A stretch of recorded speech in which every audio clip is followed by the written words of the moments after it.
In a multi-generational church, what I've seen, and it's specifically in the case study in the book, is I was able to watch as newer styles of music were being done.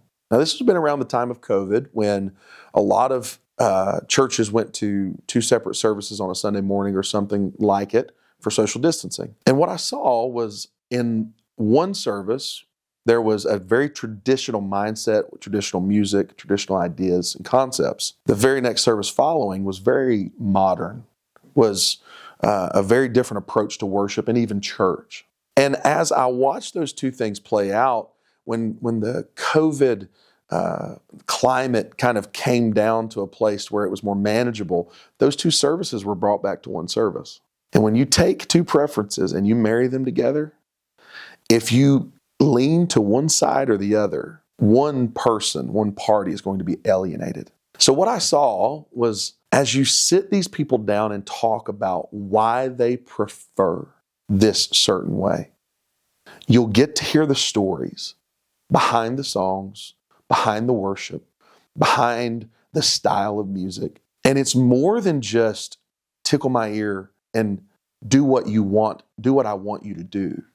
It's, this is my memory of how it was when I came into church. It made me feel like I was there again. Whenever you sit those 2 people down across the table from each other, spans multiple generations, and they begin to talk about their story and the songs they heard, as it was with the case study in the book, you'll find that there's more unity built when criticism is addressed than there is if criticism is allowed to run rampant and continue to grow. So what I will say is that in this case study in particular that we're talking about from the book, not every moment calls for a listening session. But when God prompts it, it works because it builds trust and it builds reciprocity so that the people know, hey, they're not just doing new songs to alienate who I am.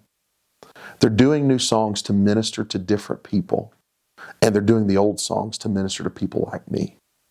And so we're able to take criticism that could have been destructive if not addressed, and we're turning it into something that is constructive, that builds the body, that makes the body better.